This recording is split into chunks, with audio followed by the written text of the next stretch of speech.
طور پر دیکھا جا سکتا ہے. مزید تفصیلات جانیں گے. اس پر موجود ہے ہمارے ساتھ نمائندہ پبلک نیوز عثمان مغل. عثمان بتائیں کس حوالے سے؟ جی بالکل، تھانہ پیر بدائی سب انسپیکٹر اشرف کی تھانے میں آنے والے جو شہری تھے ان کے رشوت وصولی کی جو فوٹیج تھی وہ منظر عام پر آ گئی ہے، اور فوٹیج میں سب انسپیکٹر اشرف کو رشوت وصول کرتے ہوئے دیکھا جا سکتا ہے. رشوت دینے والے شخص نے سب انسپیکٹر کو رشوت دینے کے بعد جو خفیہ طور پر یہ فوٹیج جو وہ بنائی ہے جو منظر عام پر آئی ہے، اور اس کے بعد سی پی او راولپنڈی نے واقعے کا نوٹس لے کر سب انسپیکٹر اشرف معطل کر کے چارج شیٹ جو ہے وہ جاری کر دی ہے، جبکہ S S P operation Rawalpindi کو انکوائری کر کے فوری طور پر رپورٹ جو ہے وہ جمع کرانے کی ہدایات دی گئی. بسم اللہ الرحمن الرحیم. السلام علیکم، میں ہوں آپ کا ہوسٹ عثمان زیب اور آپ دیکھ رہے ہیں یوٹیوب چینل عثمان زیب. سی سی ٹی بہت اچھا کام کر رہی ہے، لیکن دوسری سائڈ پہ اب پولیس اہلکاروں کی رشوت لیتے ہوئے ویڈیو سامنے آ رہی ہیں. پہلے یہ ہوتا تھا کہ معاملات چھپ چھپا کے ہوتے تھے، لیکن اب پولیس والے رشوت لیتے ہوئے پکڑے جا رہے ہیں. راولپنڈی کا پیروادائی ایریا اور اسلام آباد کا کورال ایریا، ان دونوں ایریاز کی ویڈیوز آؤٹ ہوئے ہیں. ہمارے ساتھ موجود ہیں عمران صاحب. عمران صاحب مجھے بتائیں، یہ پولیس والے رشوت لیتے ہوئے پکڑے گئے ہیں، 2 ویڈیوز آؤٹ ہوئی ہیں، آپ کیا کہیں گے اس کے بارے میں؟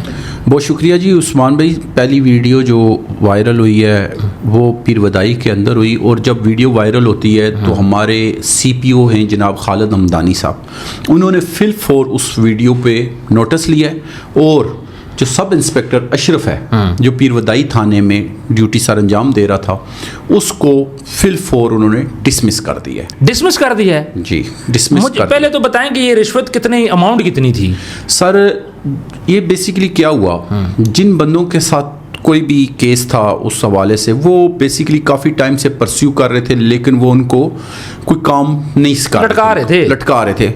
تو انہوں نے پھر کیا کیا، ایک پوری پلاننگ کر کے انہوں نے ویڈیو بنائی اور اس میں باقاعدہ گفت و شنید ریکارڈ ہو گئی. اس گفت و شنید میں بتایا جاتا ہے کہ بھائی وہ کہتے ہیں کہ ہماری آپ سے دیکھیں کمٹمنٹ تھی 3 لاکھ روپے کی، ٹھیک ہے، ہم اپنی کمٹمنٹ پوری کر رہے ہیں، ہم آپ کو 3 لاکھ روپیہ دے رہے ہیں، اور اب میرے خیال میں 3 لاکھ پورا دے دیا یا آدھا دے دیا. وہ بلکہ کہہ رہے تھے کہ جی پوری پیمنٹ دیں، تو انہوں نے کہا نہیں جی باقی آپ کام ہمارا کریں تو ہمارا جب کام مکمل ہوگا ہم آپ کو پیمنٹ دے دیں گے.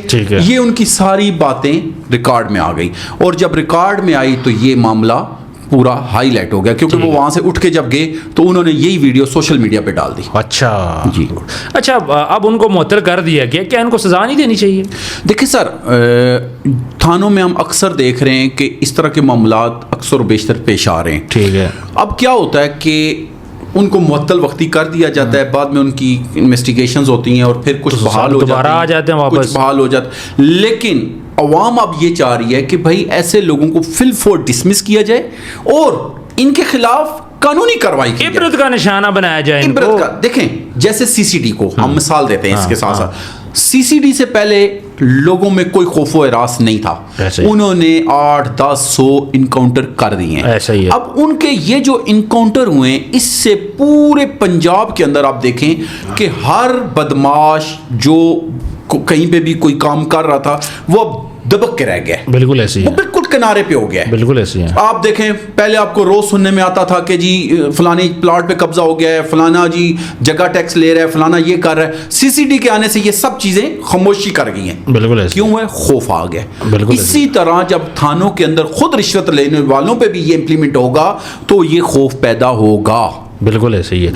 اچھا، اب سننے میں آ رہا ہے کہ موبائل پہ پابندی لگا رہی ہے کہ تھانے کے اندر آپ موبائل لے کے نہیں جا سکتے. مجھے یہ بتائیں یہ پابندی کیوں لگائی جا رہی ہے؟ کیوں، کیا اتنا کیا ڈر خوف پیدا ہو گیا کہ آپ موبائل کو تھانے کے اندر لے جانے سے منع کر رہے ہیں؟ دیکھیں سر، یہ بات بڑی واضح ہے کہ دیکھیں ایک طرف آپ یہ کہتے ہیں کہ جرم کم ہونا چاہیے. بالکل ایسے ہی ہے. مجھے یہ نہیں سمجھ آتی کہ اگر ہمارے پولیس اسٹیشن میں کوئی غلط کام نہیں ہوتا تو پھر تو موبائل پہ پابندی ہونی ہی نہیں چاہیے. پابندی یاد رکھیے گا اس چیز پہ لگائی جاتی ہے جس میں کوئی غلط کام کا اندیشہ ہو. ٹھیک ہے، میں یہ سمجھتا ہوں کہ یہ جرم روکنے کا ذریعہ بن رہا تھا. کیسے؟ لوگوں کے اندر ایک ڈر پیدا ہو گیا تھا تھانے کے اندر پولیس والوں کے کہ یار اب اگر کوئی غلط کام کیا تو یہ نہ ہو ہماری کوئی ریکارڈنگ کر لے. بالکل. تو کچھ عرصے سے ہم یہ دیکھ رہے ہیں کہ تھانوں کے اندر موبائل کو لے جانا روک دیا گیا ہے. اس کا مطلب ہے یا تو وہ ان کو پذیرائی دے رہے ہیں کہ ٹھیک ہے بھائی کوئی موبائل تو لے کے آئے گا نہیں، اندر جو مرضی آپ کریں. تو میں یہ سمجھتا ہوں کہ اس کام سے نہیں روکنا چاہیے. اور دوسری طرف تھانے کے اندر یہ ہونا چاہیے کہ بھائی ان کے اندر ڈر ہو کہ یار اگر ہم رشوت لے رہے ہیں یا دے رہے ہیں تو خدا نخواستہ ویڈیو بن جاتی ہے اور موبائل تو ہر بندے کے پاس ہے, تو یہ جب لے کے آئیں گے یا خدا نخواستہ ٹارچر سیل بنا ہوا ہے ان کو بھی ڈر ہوگا کہ یار ہم ایسی کوئی زیادتی نہ کریں جو ویڈیو بن جائے. اسی طرح اور بہت سے کام اندر ہوتے ہیں, آپ کو پتہ ہی ہے, رشوت چل رہی ہوتی ہے, کوئی کھانا لے کے جا رہا ہے اس پہ بھی پیسے لے کے ہاں جی کھانا تب دیں گے جب خرچہ ظلم ہوتا ہے. تو یہ سب چیزیں جب کیمرے کی آنکھ ہوگی تو یہ کام. سر مجھے ایک بات بتائیں, تھانے ایک اتنا مطلب ہر چیز پہ فوکس ہو رہا ہے, آپ کہتے ہو جی اسکولوں میں سی سی ٹی وی ہونے چاہیے, کالجز میں ہونے چاہیے, ہاسپٹل میں ہونے چاہیے, تو تھانوں کے اندر سی سی ٹی وی کیوں نہیں لگاتے؟ دیکھیں سر کچھ جگہوں پہ لگانا شروع کر دیے. ابھی جیسے ملتان کے اندر ایک واقعہ پیش آیا, جی رات کے ٹائم ایک بندہ لیٹا ہوا تھا, اچانک اس کی ہارٹ بیٹ تیز ہوتی ہے اور اس کو ہارٹ اٹیک ہوتا ہے اور اس کی ڈیتھ ہو جاتی ہے. اب اگر وہاں پہ سی سی ٹی کیمرہ نہ ہوتا تو مجھے یہ بتائیں وہاں پہ اس ٹائم پہ میرے 5 یا 7 بندے لیٹے ہوئے تھے, وہ سارے کے سارے مجرم بن جانے تھے. کہتے کہ یار شاید کسی نے گلا دبا دیا, کسی نے اس کو, بعد میں انویسٹیگیشن سے پتہ چل جاتا, لیکن وقتی تو وہ بیچارے سارے عذاب میں پڑ جاتے. بالکل. اور جو اس کے ورثہ ہے وہ بولتے ہیں کہ تھانے والوں نے مارا ہے, پولیس نے مارا ہے. دیکھیں دوسری طرف پولیس کی بات آ جاتی ہے, وہ کہتے ہیں جی پولیس والوں نے مارا ہے. تو یہ دیکھیں یہ فائدہ مند چیز ہے, فائدہ مند چیز, اس کو یوز کرنا چاہیے. کون سا آپ پبلک کیوں دے رہے ہو, ریکارڈ آپ اپنے پاس رکھو, ریکارڈ رکھیں. لیکن ہر پولیس والے کے اوپر جب یہ چیز لگی ہوگی, اے ایس آئی کے اوپر, سب انسپیکٹر, انسپیکٹر, تو ان کو پتا ہوگا کہ یار ہمارے اوپر بھی کوئی چیک اینڈ بیلنس کر رہا ہے ہمیں. بالکل ایسے. تو ہاں یہ چیزیں کس کو کم کریں گی؟ بے ایمانی کو, رشوت خوری کو, جرائم کو کم کریں گی. یہ چیزیں کم ہوتی جائیں گی. پھر مجھے یہ بتائیں, جب پولیس والا بھرتی ہوتا ہے اس کے ساتھ ایک تنخواہ ڈیسائیڈ ہوتی ہے, پھر ہر سال تھوڑا تھوڑا بڑھتی بھی رہتی ہے. اب پولیس میں بھرتی ہونے کی یہ لوگ تنخواہ لیتے ہیں, لیکن کام کرنے کی رشوت کیوں لیتے ہیں؟ سر دیکھیں یہ اب ہمارے معاشرے کا ٹرینڈ بن گیا ہے. یہ میں آپ کو صحیح جو بات بتاؤں نا, یہ صرف پولیس والوں کی بات نہیں ہے.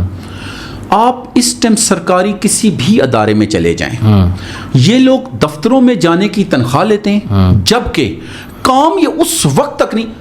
سر تھانے کو چھوڑیں, ایک پینشن کیا ہے, پینشن ہمیشہ یاد رکھیے گا یا کسی بیوہ کو مل رہی ہوتی ہے یا کسی بھی, یہ بیچارہ جو ریٹائرڈ ہو گیا ہوگا وہی پینشن لینے جاتا ہے نا سر. بالکل ایسی ہے. اس کو بھی جب تک رشوت نہیں دیتا, پیپر ورک کمپلیٹ نہیں ہوتا اس کا, تو یہ زیادتی ہے یا نہیں آپ خود بتائیں. تو میں یہ سمجھتا ہوں کہ ہر ادارے میں, ہاں آپ کا تنخواہ سے نہیں پوری پڑ رہی, مثال دیتا ہوں, آپ کہیں ہماری تنخواہ بڑھائیں سر, احتجاج کریں, لیکن تنخواہ لینے کے بعد رشوت لے کے کام کرنا یہ ظلم ہے, اور یہ تو بہت بڑی زیادتی ہے. سر آپ نے بولا نا تنخواہ بڑھائیں, مجھے ایک بات بولیں, جب بھی کسی بھی سرکاری ڈپارٹمنٹ میں آپ بھرتی ہوتے ہو, آپ کو پتہ ہے میری 40,000 تنخواہ ہے, 50,000 تنخواہ ہے, تب آپ خوش ہوتے ہو, ٹیسٹ دیتے ہو, ٹیسٹ پاس کرتے ہو, پھر جا کے کافی ایگزام گزرنے کے بعد, سفارشیں لگانے کے بعد, دعائیں کرنے کے بعد, مزاروں پہ جانے کے بعد آپ بھرتی ہو جاتے ہو. اس ٹائم پہ آپ بڑے خوش ہوتے ہو, کچھ ٹائم بعد آپ کو فیل ہوتا ہے کہ میرا تو اس تنخواہ میں گزارا ہی نہیں ہو رہا. اس کی ریزن کیا ہے؟ آپ نے وہ سسٹم دیکھ کے اپنے خرچے زیادہ کر لیے ہیں. پہلے آپ کا گزارا ہو رہا تھا, لیکن آپ نے دیکھا آپ کا افسر ہے, گاڑی لے کے گھوم رہے, آپ کا بھی دل ہے جی میں بھی گاڑی لے کے گھوموں. پھر مسئلہ کیا ہو رہا ہے, جہاں پہ پولیس والے تفتیش کرنے جاتے ہیں, انکوائری کرنے جاتے ہیں, لوگ 1,500 جیب میں ڈال دیتے ہیں, عادتیں خراب ہوگی. سر دیکھیں یہ آپ نے خود ہی ایک بڑی زبردست بات کی ہے کہ جب آپ تنخواہ پہ جب آتے ہیں نا, تو آپ اس ٹائم راضی ہوتے ہیں. بالکل.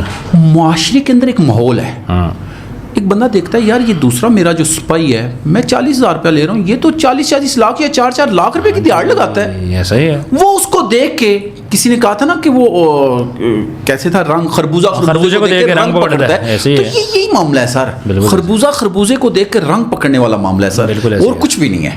بالکل ایسے ہی ہے. میرا خیال ہے کہ یہ ساری چیزیں ہمیں سوچنی چاہیے. مجھے یہ بتائیں, چلے یہ تو دنیاوی معاملہ ہے, لیکن رشوت دینے والے پہ اور لینے والا دونوں جنمی قرار دیا گیا ہے, تو یہ جو لوگ پھر رشوت کیوں دیتے ہیں, پھر اس کے بعد لیتے کیوں ہیں؟ سر دیکھیں قرآن کی باقاعدہ ایک آیت ہے کہ رشوت لینے والا اور دینے والا دونوں جہنمی ہیں. صحیح ہے. لیکن اس کے باوجود جو انسان حرام کھاتا ہے یا کھلاتا ہے, اب بعض لوگ کہتے ہیں جی وہ جی تھانے میں جو دے رہا ہے لے رہا ہے, اور ساتھ جو دے رہا ہے وہ بھی تو زیادتی ہے.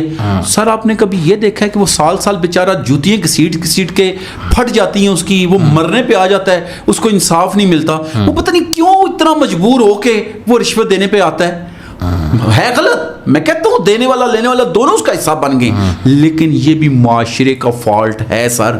یہ فالٹ ختم ہونا چاہیے, معاشرے میں رشوت کے عمل کو ختم ہونا چاہیے. میں یہ سمجھتا ہوں یہاں پہ میں آپ کو کلیئر کروں، آپ کا تھانہ کلچر، RDA، عدالتیں، عدالت میں ایک جج بیٹھا ہے سر، جج کے ساتھ ایک منشی بیٹھا ہوتا ہے جس کو ہم وہ کہتے ہیں جو صرف وہ نام بولتا ہے سر، وہ بندہ اگر 50 بندے دن میں آتے ہیں تو وہ 2 لاکھ روپے کی دیہڑ لگا کے جاتا ہے سر. کیوں؟ جو بندہ آتا ہے اس کو 1000-2000 روپیہ نہ دے تو اس کا نظام نہیں چلتا. جج کو تو چھوڑ دیں، کیا جج صاحب کو نہیں پتا کہ میرے نیچے بیٹھا یہ جو بندہ یہ کیا کر رہا ہے؟ بالکل ایسے سر یہ نہیں اگر پتا تو ان کو پتا ہونا چاہیے سر. کیوں؟ ایک بندہ نہ جانے کتنے مجبور ہو کے کیس لڑ رہا ہوتا ہے. اچھا یہ عدالت ہو گئی. اب RDA کے اندر کوئی بندے کا کام اس ٹائم تک نہیں ہوتا جب تک وہ رشوت نہیں دیتا. CDA میں کسی آدمی کا اس وقت تک کام نہیں ہوتا جب تک وہ رشوت نہیں دیتا. آگے چلیں سر، بیواؤں کا، یتیموں کا مال جہاں پہ پینشن کی شکل میں ہوتا ہے وہاں پہ ان کو پینشن اور ڈاکومنٹیشن تب تک کمپلیٹ نہیں ہوتی جب تک وہ رشوت نہیں دیتے. سر مجھے یہ بتائیں یہ ان سب کا ذمہ دار کون ہے؟ کیا یہ سسٹم نہیں ہے؟ سسٹم یہ بالکل ایسے. دیکھیں آپ کہتے ہیں CCD بنا، ہم خوش ہیں، لیکن ان اداروں کے اوپر کون چیک اینڈ بیلنس رکھے گا جو خود اداروں کے اندر کالی بھیڑیں چھپی بیٹھی ہیں سر؟ بالکل ایسے. ان کا بھی تو احتساب ہونا چاہیے. تو میں تو یہ آپ سے کہوں گا کہ پلیز آپ کی وساطت سے کہ تھانہ کلچر بھی بدلنا چاہیے، لیکن ہر ادارے کا یہاں پہ ایک سسٹم بنایا جاتا ہے، لیکن یقین کریں یہاں پہ جتنے سسٹم بنتے ہیں وہ رشوت کو اور ناجائز پیسے کو مزید فروغ دینے کے لیے بنتے ہیں. بالکل ایسے. ایک نیا راستہ مل جاتا ہے. بالکل ایسے. آپ پاسپورٹ کیا ہے سر؟ پاسپورٹ بنانے جائیں وہاں پہ آپ کو رشوت دینی پڑتی ہے تب جا کے پاسپورٹ بنتا ہے آپ کا. مجھے بتائیں ہم اب ایک بندہ یہاں سے باہر جانے کے لیے جو غریب پتہ نہیں کتنی مجبوری سے باہر جا رہا ہے، جب ہر پوائنٹ پہ وہ رشوت دے گا وہ باہر جا کے اس کے دماغ میں ہمارے ملک کا کیا مطلب رشوت دینے والے کی مجبوری ہو سکتی ہے. مجبور ہو چکے ہیں سر پاکستان، خاص طور پہ پاکستان چاہ رہے ہیں نا کہ رشوت دینے والا مجبور ہو چکا ہے. مجبور ہو رشوت کے بغیر کام نہیں ہوتا. نہیں ہوگا. اور اسی طرح لوگ پہ رشوت دے کے غلط کام بھی کروا. اور اگر جو نہیں دیتا میں آپ کو بندے ملوا سکتا ہوں جو 20 سال سے مختلف اداروں کے چکر لگا کے مر گئے لیکن ان کو نہ انصاف ملا نہ ان کا کام ہوا. بالکل. عمران صاحب آپ نے بہت اچھی باتیں کی، اس سسٹم کے بارے میں آپ نے تھوڑا سی باتیں کی. ویورز کامنٹ سیکشن میں اپنی رائے ضرور دیجیے گا. اپنا ڈھیر سارا خیال رکھیں. ملتے ہیں نیکسٹ ویڈیو میں. اللہ حافظ.